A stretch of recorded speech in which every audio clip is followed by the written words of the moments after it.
वीर शिवदत्त की गाथा।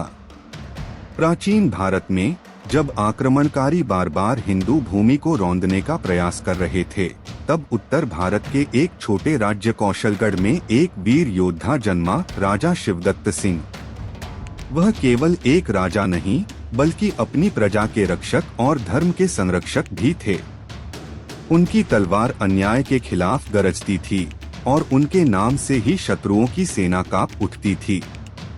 युवा शिवदत्त का प्रण। बाल्यकाल से ही शिवदत्त को शस्त्र विद्या, युद्ध नीति और धर्मशास्त्र की शिक्षा दी गई थी। एक दिन एक साधु ने भविष्यवाणी की, बेटा तू इस धरती का रक्षक बनेगा, एक दिन तेरा नाम इतिहास में अमर होगा। शिवदत्त ने यह सुनकर प्रण लिया कि जब तक उसके शरीर में रक्त की एक बूंद भी होगी, वह अपनी मातृभूमि और धर्म की रक्षा के लिए समर्पित रहेगा। मुगल आक्रमण और प्रतिरोध। मुगल शासक औरंगजेब ने पूरे भारत पर अपना शासन स्थापित करने के लिए हिंदू राज्यों पर हमला करना शुरू किया। कौशलगढ़ भी उसकी नजरों में था। उसने अपने सेनापति मिर्जा खान को विशाल सेना के साथ भेजा।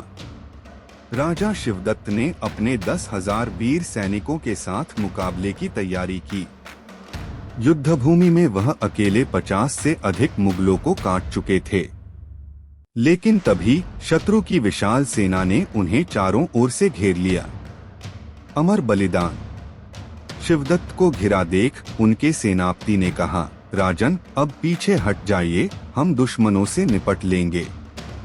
परंतु शिवदत्त सिंह मुस्कुराए और बोले, मृत्यु से डरकर पीछे हटना क्षत्रिय धर्म नहीं है।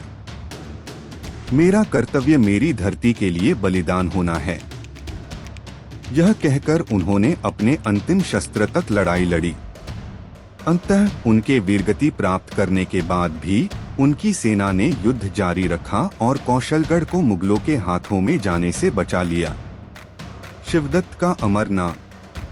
आज भी जब कौशलगढ़ के लोग वीरता की कहानियां सुनते हैं, तो शिवदत्त सिंह का नाम गर्व से लिया जाता है। उनका बलिदान यह संदेश देता है कि एक सच्चा योद्धा वही होता है जो अपनी मातृभूमि और धर्म की रक्षा के लिए अंतिम क्षण तक लड़े।